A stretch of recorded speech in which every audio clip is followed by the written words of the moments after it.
ومن يضلل فلا هادي له ونشهد أن لا إله إلا الله وحده لا شريك له ونشهد أن سيدنا ومولانا محمدا عبده ورسوله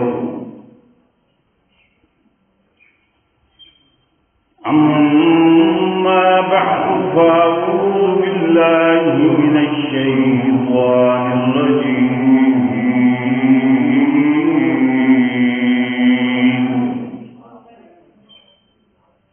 بسم الله الرحمن الرحيم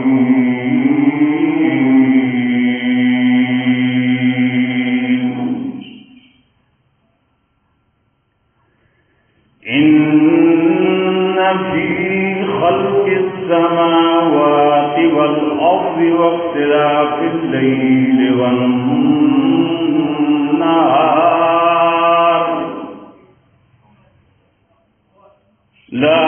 لآيات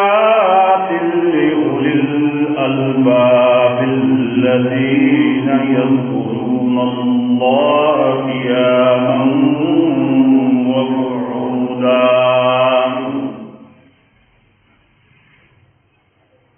وعلى جنوبهم ويتفكرون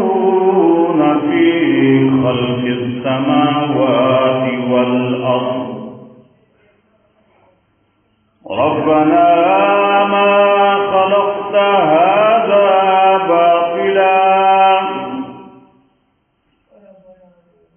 سبحانك فقنا عذاب النار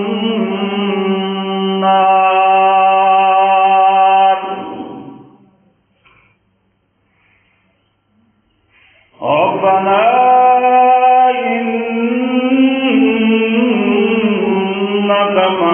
من تدخل النار فقد أحظيته وما للظالمين من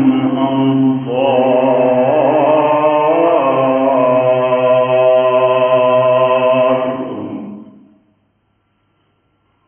وقال النبي صلى الله تعالى عليه وسلم إن الدنيا خلقت لكم وإنكم خلقتم للآخرة أو كما قال عليه الصلاة والسلام صدق الله العظيم وصدق رسوله النبي الكريم ونحن على ذلك لمن الشاهدين والشاكرين والحمد لله رب العالمين.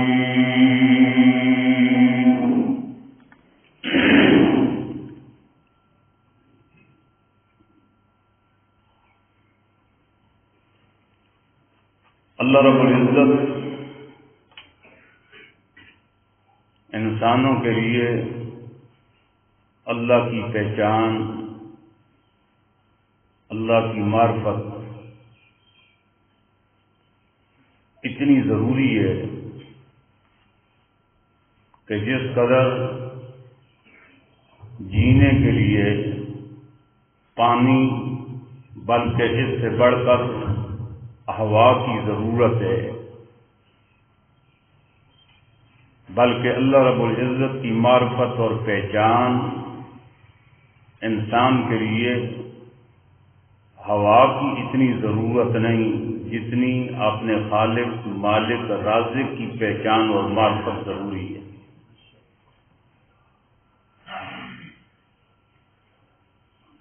کہ اس کے بغیر انسانی زندگی کا مقصد جو ہے تخلیق کا، کہ ہمیں اللہ نے دنیا میں بھیجا ایک مختصر وقت کے لیے، اور اس مختصر وقت میں ہم نے آرام نہیں کرنا، اللہ نے کام کے لیے دنیا میں بھیجا ہے۔ مومن کے لیے آرام کی جگہ عالم آخرت ہے۔ دنیا میں کام کریں گے اور ایمان پر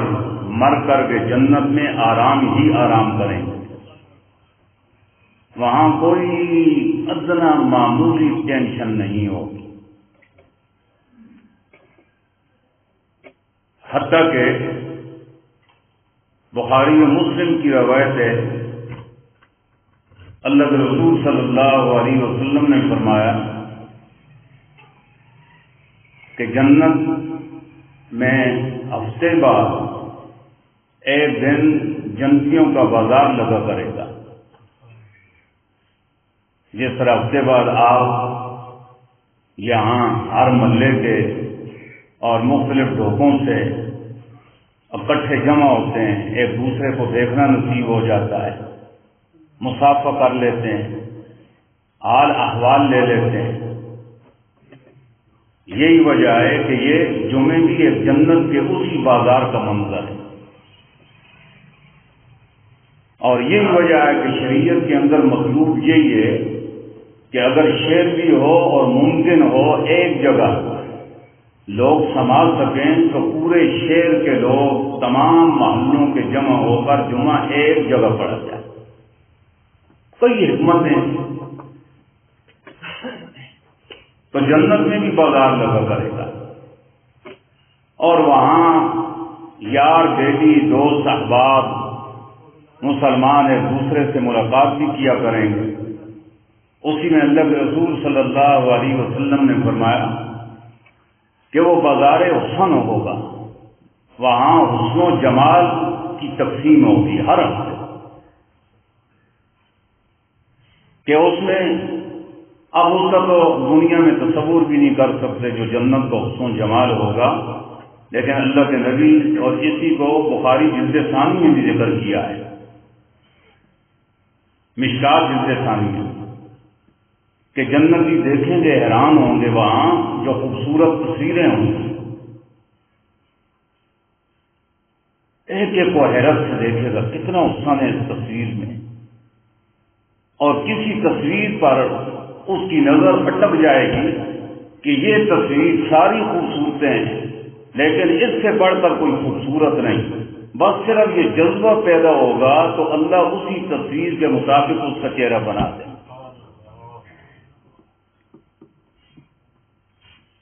اسی طرح جنتیوں کا لباس،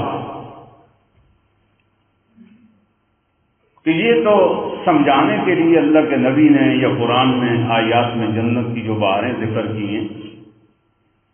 ورنہ پوری بات تو اللہ نے کھولی بھی نہیں، اور ہماری کھوپڑی میں جنت کی نعمتیں آج سبزی بھی نہیں، اتنی پرتعیش زندگی۔ اللہ ہم سب کا خاتمہ ایمان پر فرمائے اور ایمان کی برکت سے اللہ تعالیٰ اس مقصود تک پہنچائے۔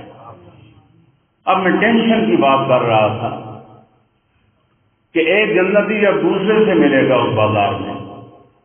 اس کا خلا حدیث میں آتا ہے جوڑا دیکھے گا تو اچانک اس سے خیال آئے گا کہ جوڑا تو میرا بھی اعلیٰ ہے لیکن اس کا تو مجھ سے بھی اعلیٰ ہے۔ اب ذہنی پریشانی ہے نا، چاہے معمولی سی ہے، لیکن اللہ آپ نے ان محبوب بندوں کو جنہوں نے دنیا میں رہ کر اللہ کی معرفت حاصل کی، اللہ کی پہچان، اللہ کی جلال و عظمت و ہیبت، تقدس و کبریائی کو دل میں کوٹ کر بھرا، اور اسی عظمت کے تقاضے کے پیش نظر پھر انہوں نے زندگی اپنے محبوب اللہ رب العزت کی مرضی کے مطابق گزاری، تو اللہ کو اتنی ٹینشن بھی برداشت نہیں ہوگی کہ دوسرے دوست کو دیکھ کر اس کے دل میں خیال کیوں آیا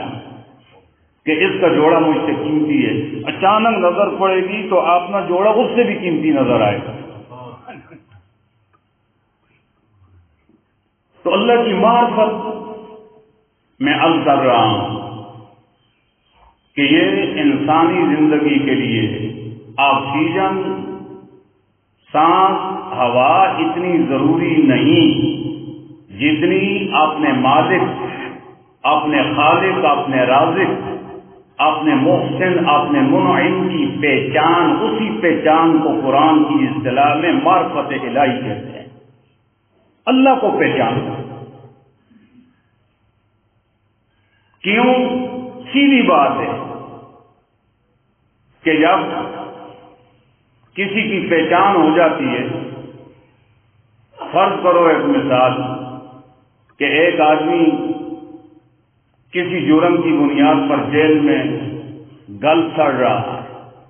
سختیوں کی زندگی گزارتے ہوئے پھر آرڈر ہو جاتا ہے اسے موت کے تخت پر پہنچاؤ، اور اچانک اس وقت کوئی بھاگ دوڑ کر کے اسے عزت کے ساتھ بری کرا دے، خود سامنے نہ آئے، تو ظاہر ہے کہ ایک آدمی جو بالکل یقیناً موت کے کنارے پہنچ چکا تھا، جب اسے بتایا گیا کہ کسی نے تیرے لیے دوڑ باڑ کی اور جونیئروں سے لے کر سینئروں تک سب سے مل ملا کر اس نے سب کچھ خرچ کر کے تجھے موت کے پھندے سے بچایا ہے، اب اس کے دل کی اس کے لیے کیا کیفیت ہوتی؟ اور اگر وہ بالفرض اس کے سامنے بھی آ جائے، اسے ظاہری اسباب میں موت سے زندگی دینے والا، اور پہچان نہ ہو کہ یہی وہ پس پردہ جس نے مجھ پر احسان کیے ہیں، تو وہ اسے ویلیو نہیں دے گا۔ وہ اگر اسے سلام بھی کرے تو عام اجنبی کی طرف بس سلام بھی پورا نہیں آتا، لیکن اگر اسے پہچان ہو جائے، یہ چھپا ہوا میرا محسن ہے جس نے مجھ پر کیا، میرے گھر پر، میری بیوی، میرے چھوٹے چھوٹے بچوں پر اس نے یہ کرم کیا ہے، تو بتلاؤ اگر سجدہ جائز ہوتا تو وہ تو سجدے میں بھی اس کے سامنے پڑ جاتا۔ بالکل یہی سمجھو، اللہ نے قرآن کریم کے اندر، اور قرآن بھرا ہوا ہے اس موضوع کو، اللہ رب العزت نے الاول تا آخر، کاش کہ قرآن کریم عربی سے کچھ مناسبت ہوتی تو ترجمے کی نسبت وہ روح اور مزہ نہیں رہتا جو ڈائریکٹ اللہ کی کلام پڑھ کر کے ذہن میں، سمجھ میں پیدا ہوتا ہے۔ تو اللہ تعالیٰ نے یہ اپنی پہچان کے لیے، اپنی معرفت کے لیے آیات ذکر کی۔ آیات کا معنی علامتیں، کہ میں وہ اللہ ہوں کہ ظاہر دنیا میں ممکن نہیں کہ اس فانی نگاہ سے اس اللہ رب العزت عز و جل، عزت و جلال والے کی یہ آنکھ برداشت نہیں کر سکتی۔ اللہ پردے میں رہ کر علامتوں کے ذریعے، اللہ تعالیٰ آیات کے ذریعے اپنی پہچان کرواتے ہیں کہ بندہ جب ایک دفعہ اللہ کو پہچان لے گا، ہاں میرا اللہ ہی میرا مشکل کشا ہے، میرا اللہ ہی میرا حاجت روا ہے، میرا اللہ ہی میرا خالق ہے مجھے پیدا کرنے والا، میرے اللہ مجھ پر یہ نہیں کہ انعامات کیے، ماضی میں بھی کیے، حال میں بھی، ایک لمحہ میں ایک نعمت نہیں، خدا کی قسم ایک سیکنڈ میں خدا پاک کی اربوں خربوں نعمتوں کی بارش برس رہی ہوتی ہے۔ وہ کھلا رہا ہے، وہ پلا رہا ہے، آنکھوں کی بصارت ہے، کانوں کی سنوائی ہے، انسان کا اندر پورا جہان سمویا ہوا، پورا ایک نظام اللہ اپنی قدرت سے چلا رہے ہیں۔ میں اب بول رہا ہوں، آپ سن رہے ہیں، مجھے اپنے وجود کے اندر کا نہیں پتا، آپ کو اپنے اندر کا نہیں پتا، لیکن ہم اپنے سے بھی غافل ہو جاتے ہیں۔ لیکن وہ کون سی ذات ہے کہ جو ہم سے ایک لمحے ظاہر بھی، ہمارے باطن سے بھی اللہ غافل نہیں ہوتا۔ تو جب اللہ کی معرفت ہو جائے گی تو اسی مثال کی طرف سمجھیں کہ پھر آدمی مر مٹے گا اس اللہ کے لیے، اس کا جذبہ ہوگا کہ ربا یہ ایک جان نہیں، تو میرا اتنا کریم اللہ ہے، تو میرا اتنا محبوب الہ ہے، میرا مشکل کشا حاجت روا ہے، خالق ہے، کہ ربا ایک جان سے دیتے ہوئے بھی شرم محسوس ہوتی ہے۔ ربا جتنے زمین کے ذرے ہیں، جتنی کائنات کے درختوں کے پتے ہیں، اللہ اتنی جانیں بھی اگر تو دے دے تو تجھ اللہ کو راضی کرنے کے لیے ایک ایک میں کٹاتا چلا جاؤں، خون بہاتا چلے جاؤں، پھر بھی تجھ کریم کا کرم اور تیرے احسانات کا بدلہ نہیں اتار سکتا۔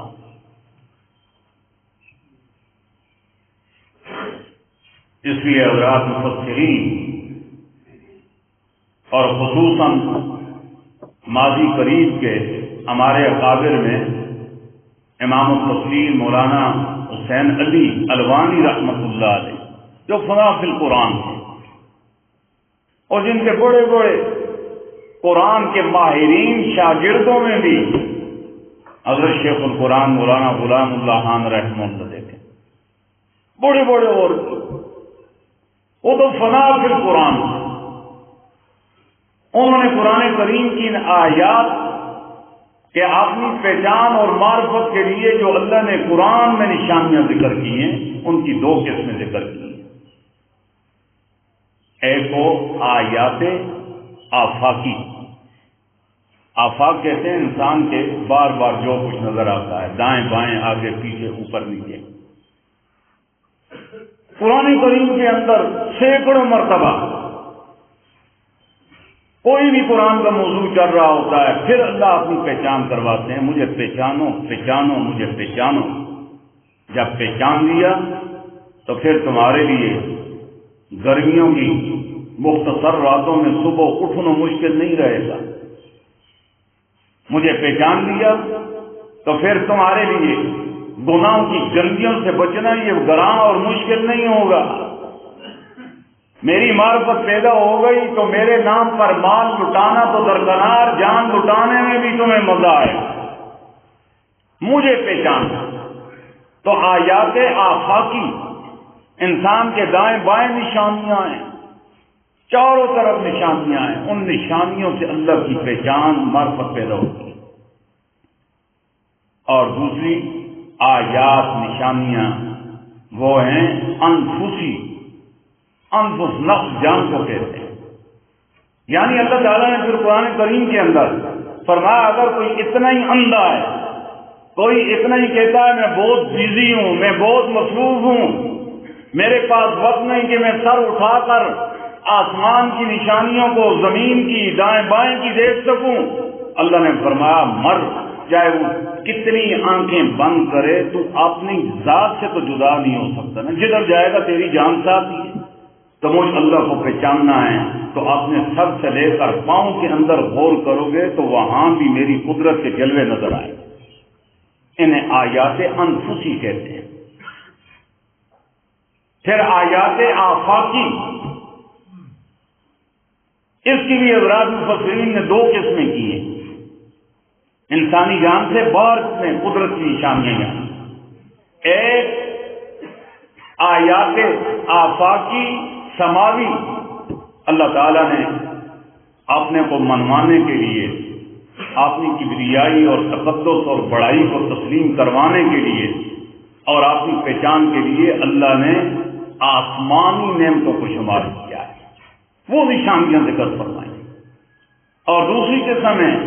آیات آفاقی ارضی، ارض زمین کو کہتے ہیں۔ فرمایا اگر تمہاری گردن میں سریا آ گیا ہے، اکڑ جائے اور سر اٹھا کر مجھے نہیں دیکھ سکتے میری نشانیوں کے پیچھے، تو زمین کے اندر تم غور کرو گے تو ہر چیز میں وفی کل شیء لہ آیۃ تدل علی انہ واحد، کائنات دائیں دیکھو گے، بائیں نظر اٹھاؤ، آگے اٹھاؤ، پیچھے اٹھاؤ، نیچے دیکھو، اوپر دیکھو، باہر دیکھو، اپنے اندر بھی غور کرو گے تو کائنات کا ذرہ ذرہ وہ کوئی بزبان قال اور کوئی بزبان حال چیخ چیخ کر تمہیں دعوت دے گا، اے غافل انسان الا انہ واحد، اللہ ایک ہے، اکیلے مشکل کشا ہے، اکیلے حاجت روا ہے، وہ اکیلے بیڑے پار کرنے والا ہے، وہی ہے جو علام الغیوب ہے، ہر جگہ موجود ہے، وہی ہے جو چھپے بھید بھی جاننے والا، ظاہری بھید بھی جاننے والا ہے۔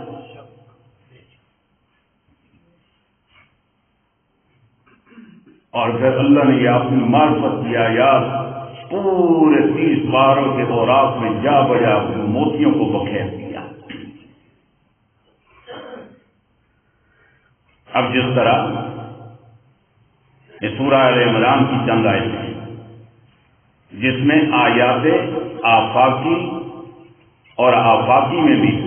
سماوی اور ارضی دونوں کو جمع فرمایا۔ ان فی خلق السماوات والارض واختلاف اللیل والنہار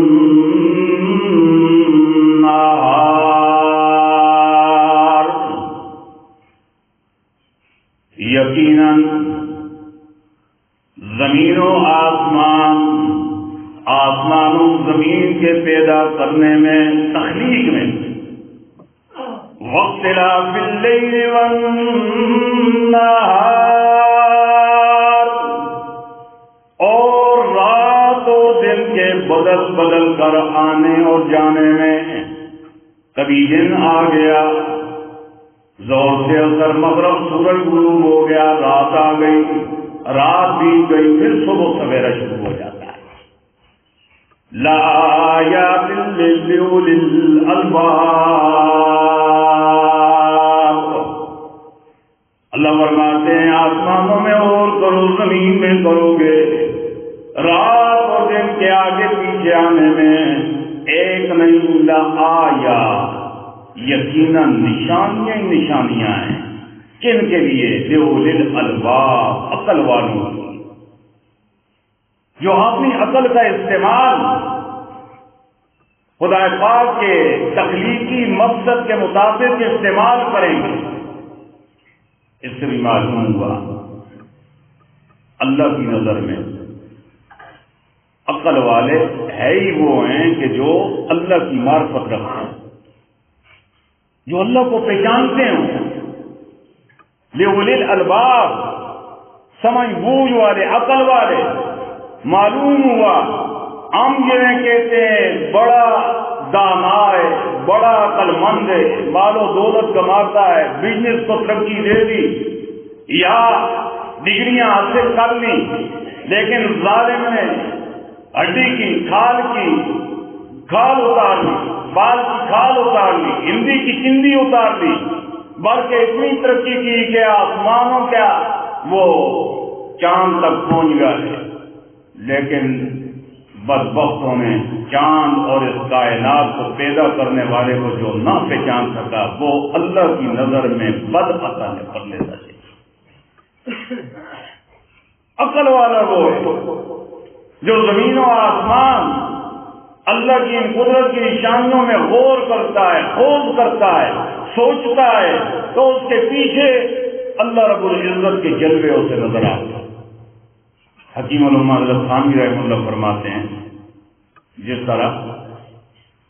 کپڑے کا جھنڈا وہ اونچائی پر لگا ہوا ہوتا ہے اور اس کے اوپر کوئی تصویر جھنڈے کے اوپر بنی ہوئی ہو، جس طرح خبر ہے۔ اب کوئی جتنا تجسس اور غور کسی چیز پر بھی کرتا ہے تو اس چیز کی حقیقت اس پر کھلتی چلی جاتی ہے۔ جو سرسری نظر سے دیکھتا ہے اس کپڑے کو تو وہ کہتا ہے کہ یہ شیر جو تصویر بنی کہتا ہے وہ دیکھو شیر حرکت کر رہا ہے۔ اس نے سرسری ظاہری نگاہ سوچا نہیں، جو ذرا سوچتا ہے تو کہتا ہے نہیں یہ شیر حرکت نہیں کر رہا، شیر تو تصویر کی صورت میں کپڑے کے اوپر ہے، اصل میں اس کے پیچھے کپڑا ہلتا ہے تو شیر بھی حرکت کرتا ہے۔ لیکن جو اور تجسس کرے گا، نظر و فکر سے سوچے گا، وہ کہے گا نہیں نہیں نہیں، اس حرکت میں یہ شیر کی تصویر کا کمال بھی نہیں، یہ بے بس ہے، اور یہ اس کے پیچھے کپڑا وہ بھی حرکت کرنے میں بے بس ہے، مجبور ہے، اس کا کمال نہیں، اس کے پیچھے ایک اور چیز ہے جو آنکھوں سے نظر نہیں آتی، اور وہ ہے ہوا۔ ہوا نظر نہیں آتی، کسی کی رسائی یہاں تک پہنچتی، اور جو اپنی عقل کے استعمال کے ساتھ دانائی کے ساتھ سوچتا ہے تو پھر اس کی نظر اور حقیقت کی طرف جائے گی کہ جس طرح میں اللہ کے مخلوق ہوں،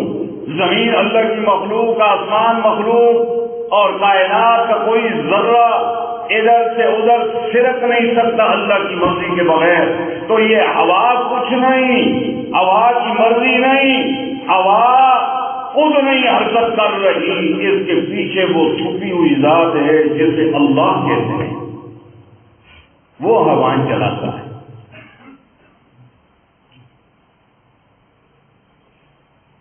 اور ظاہر ہے کہ یہ ساری کائنات جسے بھی آپ دیکھیں گے، جو آپ کو متاثر کرے، کوئی کائنات میں ایسی چیز پیدا نہیں کہ جو خود بخود وجود میں آ گئی ہو۔ ہر چیز علماء کی اصطلاح میں حادث کہتے ہیں، یعنی پیدا کی گئی ہے، حادث۔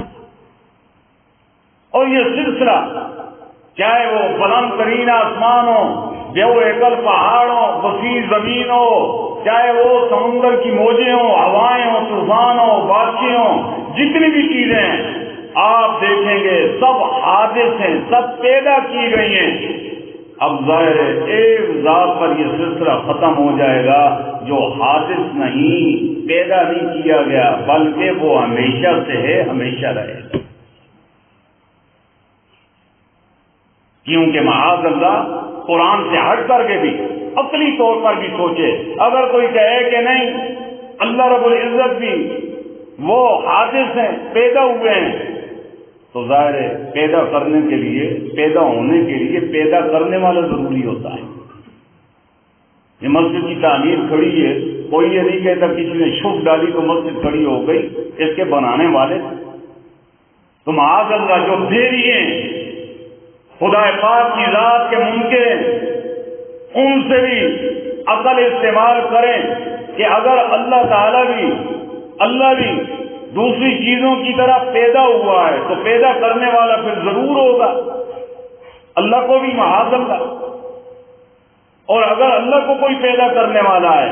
تو پھر اس کو بھی تو کسی نے پیدا کیا ہوگا، اور یہ سلسلہ پھر رکے گا ہی نہیں، پیچھے چلتے جاؤ گے تو لامحالہ نتیجہ نکلے گا کہ پھر ایک ذات ہونی چاہیے کہ جس پر سلسلہ انتہا کو پہنچ جائے کہ سارے پیدا شدہ ہیں، حادث ہیں، ایک ذات ہے جو حادث نہیں بلکہ ازلی ہیں، ابدی ہیں اور قدیم ہیں، جو اللہ اپنے وجود میں کسی کے محتاج نہیں، اور اسی کو ہم اللہ کہتے ہیں،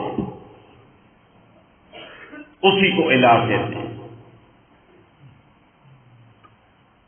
اللہ تعالیٰ نے پھر دانا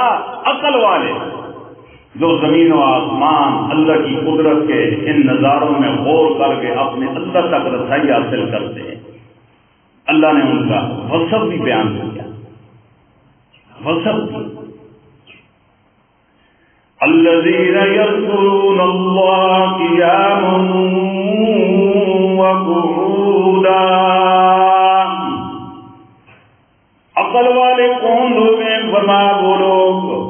جو یاد کرتے ہیں، ذکر کرتے ہیں، یاد کرتے ہیں اپنے اللہ کو قیاما وقعودا۔ ان کے ذکر اللہ کی کیفیت کو بھی اللہ ذکر کرتے ہیں۔ کس کیفیت میں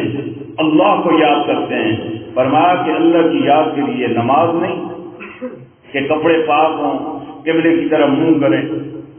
اور طہارت شرط ہو، نہ،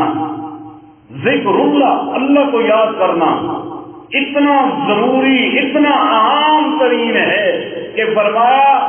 کہ ذکر اللہ وضو ہو یا نہ ہو، جسم پاک ہو یا جسم پلید ہی کیوں نہ ہو،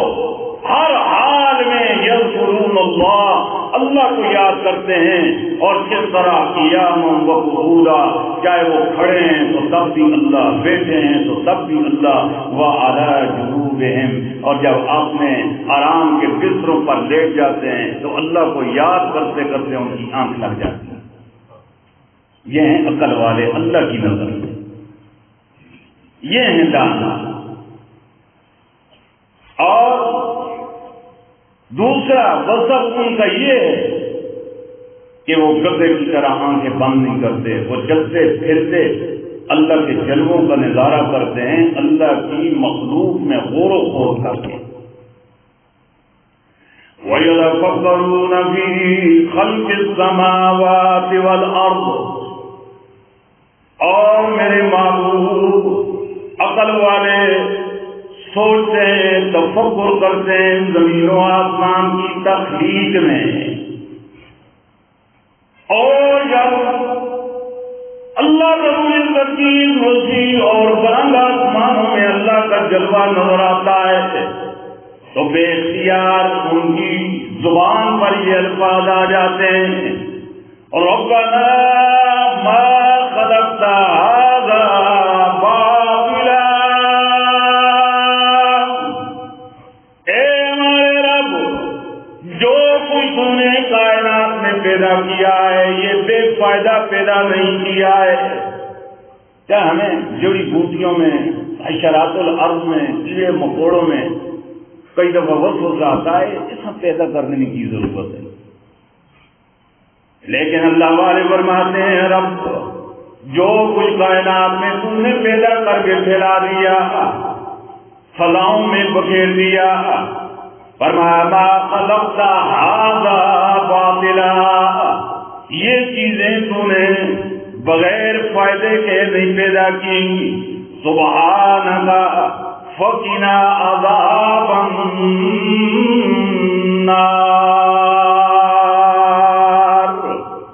کافی اللہ سے۔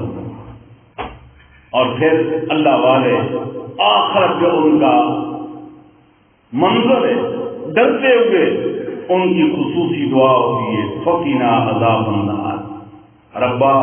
دن قیامت کے ہمیں جہنم کی آگ سے محفوظ رکھنا۔ تو آپ دیکھیں کہ واقعی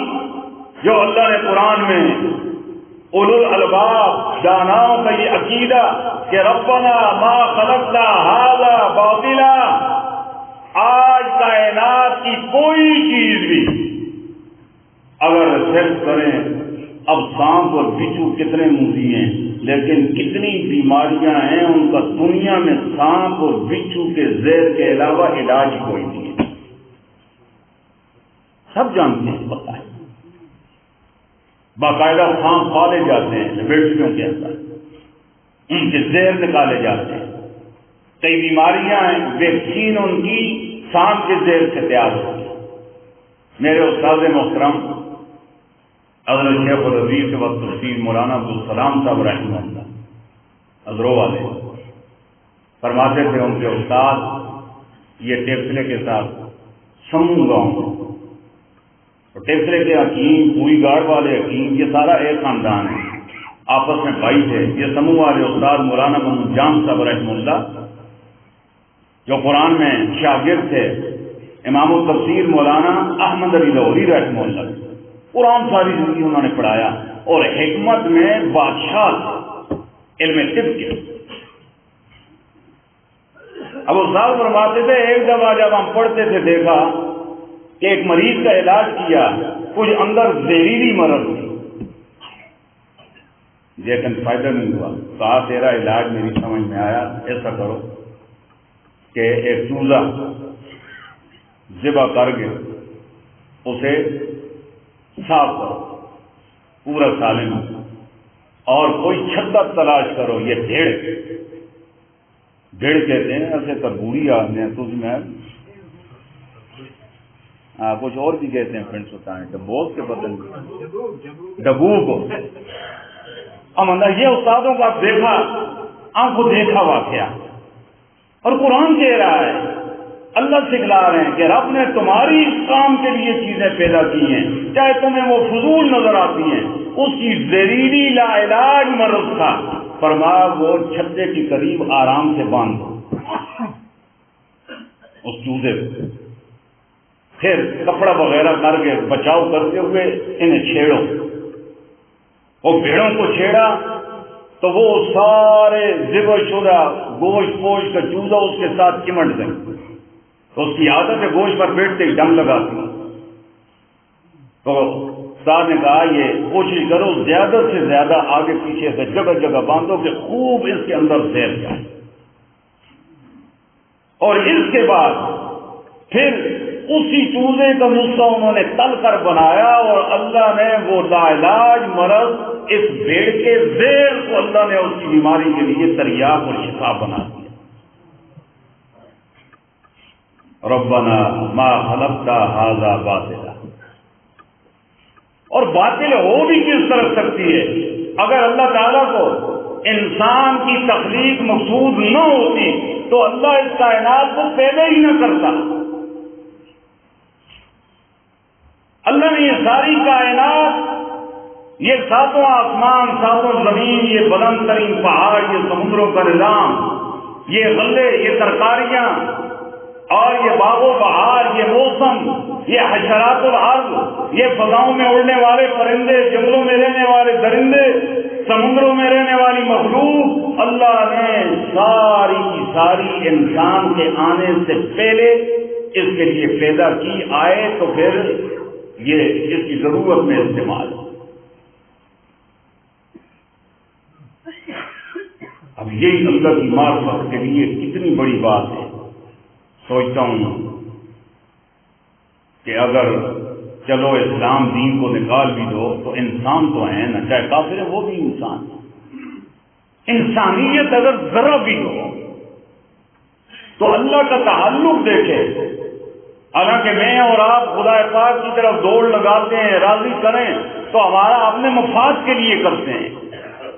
کہ آخرت کے نقصان سے بچیں، آخرت کی کامیابیوں سے ہم کنار ہو کر جنت ابد الآباد حیات طیبہ تک رسائی ہو جائے۔ لیکن خدا کے لیے سوچو ہمارے اللہ کو کیا غرض ہے، اللہ کا کیا مفاد ہے؟ لیکن اللہ کا پھر کتنا تعلق ہے کہ قرآن کریم کے اندر اس مفہوم کو مرارا و تکرارا ذکر کیا کہ اللہ نے اس کائنات کو پیدا کرنے کے لیے کوئی فوج نہیں بلائی، کوئی نقشے پہلے نہیں بنائے، تو اللہ ہے، اللہ سارے کل ہے۔ انما امرہ اذا اراد شیئا ان یقول له کن فیکون۔ اللہ نے قرآن میں فرما دیا، اللہ نے جب ارادہ کیا کہ آسمان کھڑے ہو جاؤ، سیکنڈ سے بھی کم، سیکنڈ سے بھی کم، اللہ کی مشیت کے ساتھ ہی سوتوں آسمان کھڑے ہو گئے۔ اللہ نے کون فرمایا، زمین گر گئی، کون فرمایا پہاڑ جنہیں دیکھ کر میری آنکھ کی ٹوپی بھی گر جائے، نانگا پروت، کیڈو اور بڑے بڑے راکا پوشی پہاڑ اللہ نے کن ارادے سے فرمائے۔ اللہ نے ہزاروں جانور درندوں، چاہے سمندر کی مچھلیاں، یہ جتنا نظام ہے کن سے فرمایا، لیکن چونکہ اس کائنات کا مقصد انسان کو لانا تھا، اللہ نے اسے اپنا نائب جانشین، اپنا خلیفہ بنانا تھا۔ اب جب اللہ اتنے بڑے پہاڑ ارادے سے پیدا کر سکتے ہیں، اللہ ارادہ فرماتے میرا آپ کا یہ 5-6 فٹ کا جسم، چھوٹے چھوٹے بونے، اللہ کے لیے کیا مشکل ہے؟ لیکن اللہ نے انسان کو اتنا اعزاز دیا، اتنا پروٹوکول دیا کہ فرشتوں کو بھی بتلایا، انسان سے پہلے جنات سے ان کو بھی بتلایا کہ نہیں مخلوق یہ بھی ہے، میں نے پیدا کیا، لیکن یہ میرا محبوب بندہ عام مخلوق کی طرح نہیں ہے، اسے میں نے مخدوم بنایا ہے، ساری کائنات کو اس کے پاؤں کا خادم بنا رہا ہوں۔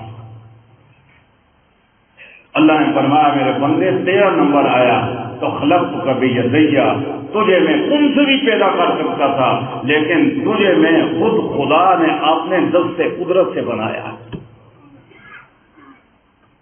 اللہ نے دست قدرت سے بنایا۔ مر مٹنا چاہیے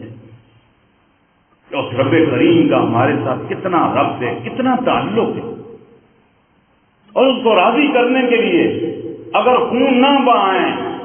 اگر موت پڑتی ہے گلا کٹانے کے لیے، حالانکہ اب تو یہ میں نے بتایا کہ ایک جان نہیں، کائنات کے ذروں کے برابر بھی خدا بالفرض جانیں دے دے تو اتنے کریم، اتنے محبوب، محسن، منعم اللہ کو راضی کرنے کے لیے ایک ایک جان کٹاتے چلے جائیں تو پھر بھی اس رب کریم کے انعامات کا حق ادا نہیں ہو سکتا۔ اتنا بھی نہ کریں کہ اس اللہ کو راضی کرنے کے لیے اپنی گندی چاہتیں، اپنی گندی خواہشات کو محبوب اللہ کو راضی کرنے کے لیے قربان کر دوں. میں دل کی بندگی نہیں کروں گا. میں بندہ ہوں اللہ کا. میرا الہ میرا نفس نہیں، نفس الہ نہیں ہے. میرا الہ اللہ ہے. اللہ تو بندگی بھی الہ کی. یہ الہ مسئلہ الہ کے اندر یہ بھی آئے گا. جو صرف عقیدے پر مرتے ہیں بس جی کو ہی ہو گئے ہیں، باقی چریے بےایمان حرام کھاتے ہیں، حرام بولتے ہیں، حرام دیکھتے ہیں، مخلوق خدا کو وہ درندے اور سانپ اور بچھو بن کر ستاتے ہیں. در حقیقت یہ ترقی یافتہ دو ٹانگوں والا جانور ہے جو انسانی لبادے میں چھپا ہوا یہ کتوں کو بھی شرماتا ہے. انسان بنو، انسانیت کا بھی یہ تقاضا ہے. اللہ نے انسانیت کا ایک جذبہ تو رکھا ہے. محسن کو پہچان لیا کہ وہ اللہ ہے تو اللہ کو ناراض نہ ہو. گندی خواہشات کی تکمیل کے لیے اللہ کو صرف سے کچھ نہ ڈالو. اور اللہ کے بعد انسانیت کے پھر محسن اعظم رسول اللہ صلی اللہ علیہ وسلم، جنہوں نے میرے اور آپ کے لیے پسینہ نہیں بہایا، خون بہایا. میرے اور آپ اور قیامت تک آنے والے غلاموں کے لیے آپ نے زندان مبارک کو میدان اور کے اندر شہید کروائے. آپ نے پیاروں کو قیمہ بنوا دیا. آپ نے جگر گوشوں کو شہید کروایا. تو کم از کم محسن اعظم کا یہ حق تو اتنا بنتا ہے کہ اگر ہم جان نہ دیں، خون بھی نہ دیں، کم از کم اللہ رسول کو راضی کرنے کے لیے پسینہ تو لگا دیں. اپنی چاہتوں کو تو قربان کر دیں. جو ظالم آپ نے اللہ کو راضی کرنے کے لیے اپنی حرام کاریوں کے یہ گندے چسکے لگے ہوئے ہیں، جو ان گندے چسکوں کو قربان نہیں کر سکتا وہ خدا پاک کے لیے گردن اور خون کہاں دے گا؟ اس سے توقع کی جا سکتی ہے انقیادت ہو، محالت ہو، جنوب. اس لیے اللہ رب العزت نے یہ سلسلہ آیات والا کہ آیات انفسی، آیات آفاقی، ارضی، سماوی ذکر کی کہ شاید سوچے بندے بار بار ان نشانیوں میں تو پھر میری پہچان ہوگی. اور جب اللہ کو پہچان لے